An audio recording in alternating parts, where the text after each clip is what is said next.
रसूल अकरम सल्लल्लाहु अलैहि वसल्लम ने बनु नज़ीर की जो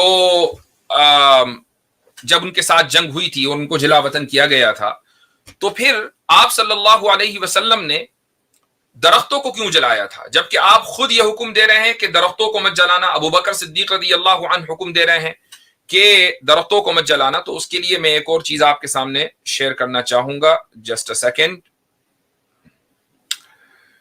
ये आपकी स्क्रीन के ऊपर एक आर्टिकल है, सूरह हशर की आयत नंबर 2, बल्कि पूरी सूरह हशर आप आखिर तक पढ़ जाएं तो इसी वाक़े से मुताल्लिक है। हुवल्लज़ी अखरजल्लज़ीना कफरू मिन अहलिल किताब, कि वही है कि जिसने अहले किताब में से जो कुफ्फार थे यानी बनु नज़ीर, उनको निकाला। तो उनको जलावतन किया गया। लेकिन जलावतन क्यों किया गया, उसकी क्या वजह है? उसकी वजह यह है, मुफस्सिरीन ये लिखते हैं कि जब रसूल अकरम सल्लल्लाहु अलैहि वसल्लम मदीना तशरीफ लाए और तमाम मकामी कबीलों से मुसालहत हुई और बाकायदा एक मदीने का कॉन्स्टिट्यूशन बन गया, रसूल अकरम सल्लल्लाहु अलैहि वसल्लम ने मदीने में एक इस्लामी रियासत कायम कर ली, तो शुरू में ये लोग जरा हेजिटेंट थे, यानी यहूदी, कि भाई क्या करें। कहने को उन्होंने सुलह कर ली, लेकिन दिल मुतमईन नहीं था। जंगे बदर हुई और मुसलमानों को वाज़ेह फतह हुई, तो इनको लगा कि हाँ भाई बात तो सही है, ये यकीनन वही नबी हैं कि जिनका तौरात में हमसे वादा किया गया है। फिर उसके बाद अगले साल मुसलमानों को जंगे उहद में नुकसान हुआ और 70 के करीब शहीद हुए। तो अब ये लोग डगमगा गए और उन्होंने कहा कि नहीं नहीं, ये वो नहीं है, लिहाजा अब हम इनके साथ नहीं रह सकते। और इस तरीके से उन्होंने अपने मुआहिदे को तोड़ना शुरू कर दिया। अब वो किस तरीके से तोड़ा, ये रिवायत आपके सामने मौजूद है। ये मैं इसलिए बता रहा हूं ताकि चूंकि आजकल मुसलमानों और यहूदियों का जो कॉन्फ्लिक्ट चल रहा है, उससे आपको यहूदियों की जो साइकी है वो भी पता चलेगी कि ये ज़ायनिस्ट किस कदर धोखेबाज होते हैं, कि इनकी तारीख है जो धोखे से पुर है। इब्ने काब इब्ने मालिक एक रिवायत करते हैं एक सहाबी से, और ये जो रिवायत है ये मुसन्नफ अब्दुल रज़्ज़ाक में है। इन्ना कुफ्फार कुरैशिन कतबू बाद वक़अति बदरिन इलल यहूद।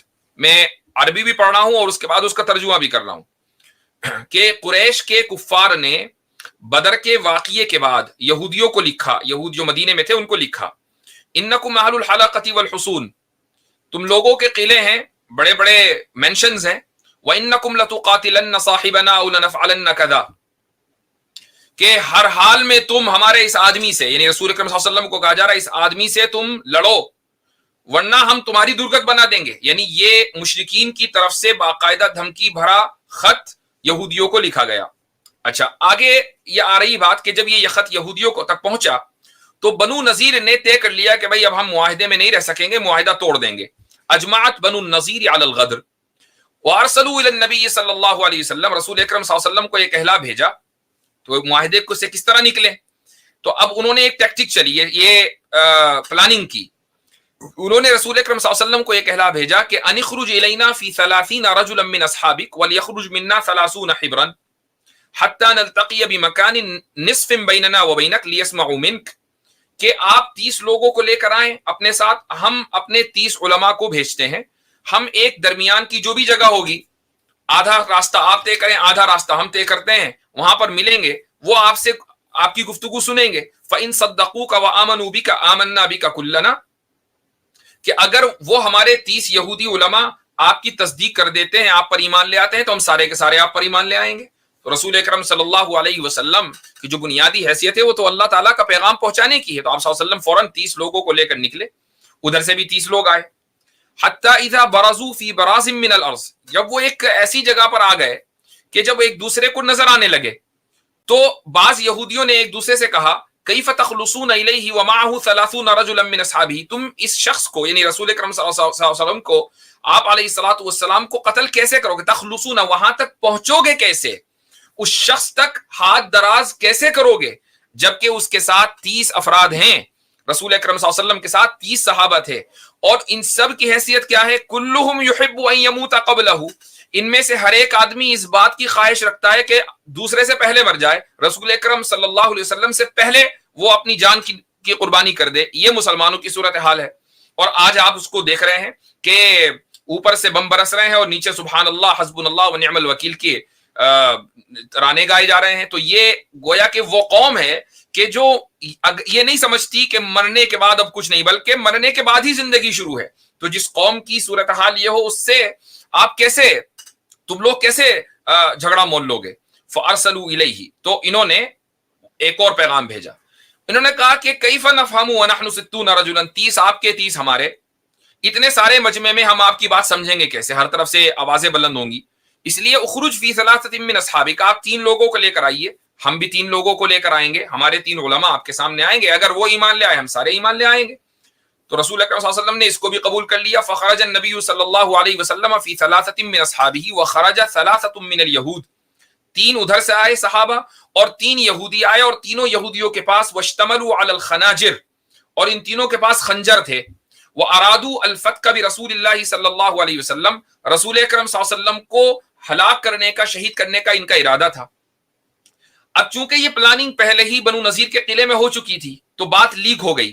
فارسلت امرأة ناصحة من بني النذیر الى اخیها وهو رجل مسلم من الانصار، تو ایک عورت نے جو کہ ویل وشر تھی، اپنے بنو نذیر کی تھی، یعنی یہودیہ تھی، اس نے یہ راز لیک کر دیا، ایک ایسے انصاری کو بتا دیا کہ جو رسول اکرم صلی اللہ علیہ وسلم پر ایمان لائے ہوئے تھے، اور انہوں نے، اس عورت نے یہ بتا دیا کہ بھائی دیکھو بنو نذیر کا یہ پلان ہے کہ وہ رسول اکرم صلی اللہ علیہ وسلم کو دھوکہ دیں گے اور دھوکہ دے کر شہید کر دیں گے.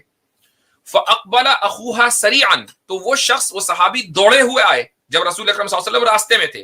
حتی ادرک النبی صلی اللہ علیہ وسلم فسارہ بخبرہم، آپ صلی اللہ علیہ وسلم کو تک پہنچے اور وہ ساری بات بتا دی. رسول اکرم صلی اللہ علیہ وسلم لوٹے اور اگلے دن عدا علیہم بالکتائب، اپنی آرمی لے کر ان تک پہنچ گئے اور ان کا محاصرہ کیا.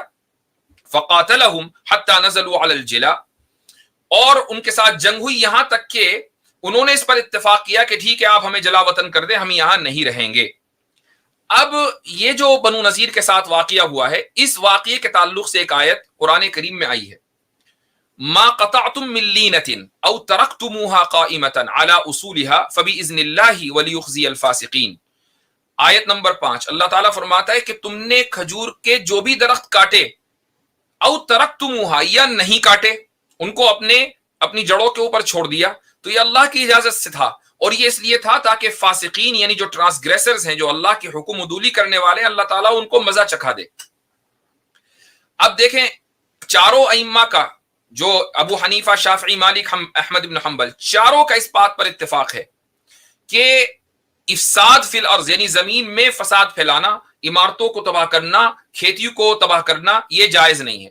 لیکن اگر اسٹریٹجیکلی یہ ضروری ہو تو ظاہر ہے کہ جب ایک انسان کو قتل کرنا جائز ہے جنگ میں، تو پھر عمارتوں کو اور اسی طریقے سے درختوں کو اکھاڑنا جائز کیوں نہیں ہوگا؟ لیکن فساد فی الارض کی نیت سے نہیں، بلکہ دشمن تک پہنچنے کی نیت سے. اب اس کی جو دلیل ہے وہ قرآن کریم کی خود یہ آیت ہے، وہ یہ ہے کہ آپ صلی اللہ علیہ وسلم نے تمام درختوں کو جلانے اور ان کو اکھاڑنے کا حکم نہیں دیا تھا، بلکہ بنو نذیر کا جو قلعہ تھا وہ اس طریقے سے تھا کہ قلعے کے باہر اچھے خاصے درخت تھے، درختوں کی لائن تھی، تو وہ لوگ اوپر سے تیر برساتے تھے، پتھر پھینکتے تھے مسلمانوں کے اوپر، مسلمان اس سے ہرٹ ہوتے تھے.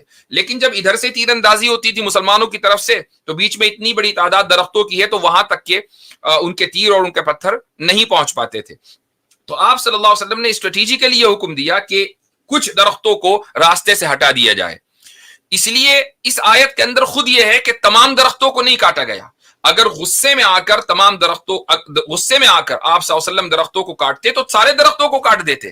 لیکن قرآن خود یہ کہہ رہا ہے کہ آپ نے جس لینا، اور لینا ایک خاص درخت کا نام ہے کہ جس پر وہ کھجور اگتی تھی کہ جس کی کوئی خاص ضرورت نہیں، بلکہ سیکنڈ اور تھرڈ کوالٹی کی جو کھجور تھی اس کو لینا کہا جاتا ہے. کہ آپ نے جو بھی، مسلمانوں نے جو بھی درخت کاٹے یا جن کو چھوڑا، اس کا مطلب کچھ درختوں کو چھوڑا تھا تو یہ اللہ کی اجازت سے تھا. اچھا، اب اس سے یہ جو لفظ لینا قرآن نے استعمال کیا ہے، اس سے ایک بہت بڑا نکتہ نکلتا ہے، اور وہ نکتہ بھی فقہا نے بیان کیا ہے. وہ نکتہ یہ ہے کہ چونکہ یہ کھجور وہ کھجور تھی کہ جس کے اوپر زندگی کا انحصار نہیں تھا. سہیلی ایک فقیہ ہے، وہ لکھتے ہیں کہ فی تخصیص اللینتی، مفسر ہیں، فی تخصیص اللینتی بالذکر ایماء الی ان الذی یجوز قطعه من شجر العدو هو ما لا يكون معدا للاقتیات. یعنی قرآن کریم نے لفظ لینا کا جو خاص طور سے ذکر کیا ہے، یہ اس بات کی طرف اشارہ ہے کہ دشمن کے उन्हीं दरख्तों को काटना जायज है कि जिनके ऊपर जिंदगी का इन्हिसार न हो। लेकिन अगर लाइफ उन दरख्तों के ऊपर मुनहसिर हो, यानी वहां की जो बेसिक इकोनॉमी है वही है, वो अगर तबाह बर्बाद कर दी गई, खेती अगर उजाड़ दी गई, तो लोग खाएंगे क्या, मर जाएंगे, तो उनको जलाने और काटने की इजाजत नहीं है। और ये जलाने और काटने की इजाजत उस वक्त है जबकि स्ट्रेटेजिकली ये जरूरत हो, उसके बगैर फतह नसीब नहीं हो सकती। तो ये एक वजह है, वरना आम हालात में रसूल अकरम सल्लल्लाहु अलैहि वसल्लम ने और इसी तरीके से आपके खलीफा अबू बकर सिद्दीक रज़ियल्लाहु अन्हु ने अपनी आर्मी को यह हुक्म दिया था कि वो दुश्मनों के ना तो दरख्तों को जलाएं, ना उनकी इमारतों को तबाह बर्बाद करें, ना टेम्पल्स को गिराएं, ना सिनेगॉग्स और चर्चेस को गिराएं, और न वहां पर जो लोग पूजा कर रहे हैं, इबादतें कर रहे हैं, उनको हाथ लगाएं और उनको मारें। ये इस्लाम के कुछ अखलाकी उसूल हैं जिनका ताल्लुक जंग से है। अब ये बात आपके सामने इसलिए रखी ताकि एक तो बात सबसे पहले मुसलमानों को पता चल जाए, और दूसरी बात ये भी है कि जो गैर मुस्लिम हमारी स्ट्रीम देखते हैं उनको भी ये अंदाजा हो जाए कि आज जिस जंग को हम अपनी आंखों से देख रहे हैं सोशल मीडिया या मीडिया के जरिए, तो वहां पर वार एथिक्स को किस तरीके से उसकी धज्जियां उड़ाई जा रही हैं, और निशाने के ऊपर सिर्फ कॉम्बिटेंट नहीं है, ऐसा नहीं है कि सिर्फ लड़ाका है, यानी यहूदियों के या इसराइली के निशाने पर सिर्फ लड़ाके हैं, नहीं, बल्कि मरीज हैं, बच्चे हैं, औरतें हैं, और वो लोग हैं कि जिनका जंग से कोई ताल्लुक नहीं है। छोटे छोटे बच्चे जिनको पता भी नहीं है कि इजराइल और फलस्तीन कॉन्फ्लिक्ट है क्या, उनको मारा जा रहा है, उनको टेरराइज्ड किया जा रहा है। तो इससे अंदाजा लगाइए कि फिर आज की तारीख में और आज के इस दौर में टेररिस्ट है कौन। टेररिस्ट सिर्फ कोई एक इंडिविजुअल नहीं होता, बल्कि पूरी रियासत भी टेररिस्ट हो सकती है। तो एक वाहिद रियासत जो इस वक्त टेररिस्ट है वो इजराइल की रियासत है, और दुनिया उसको देख रही है। रही ये बात कि भाई कुछ लोग जश्न मना रहे हैं कि जी दिवाली बहुत जल्दी हो गई है अपने वक्त से पहले, तो ये याद रखें कि कम मिन फियतिन कलीलतिन गलबत फियतन कसीरतन बिइज़्निल्लाह, कि ऐसा हुआ है तारीख के अंदर कि बाज मर्तबा जो छोटी जमातें हैं वो बड़ी जमातों के ऊपर गालिब आई हैं। जब 21-22 साल पहले अफगानिस्तान के ऊपर हमला हुआ था, तो उस वक्त भी आप ही लोग जश्न मना रहे थे कि भाई दिवाली जल्दी आ गई, लेकिन 22 साल के बाद उस दिवाली का रिजल्ट दुनिया ने देख लिया। फिर मातम कहां सबसे ज्यादा हुआ ये भी हमने देखा। अमेरिका से ज्यादा मातम कहीं और हो रहा था, कहीं और के चैनलों के ऊपर हो रहा था, ये हमने देख लिया। तो बहरहाल ये आज की मुख्तसर सी गुफ्तगू थी। उसके बाद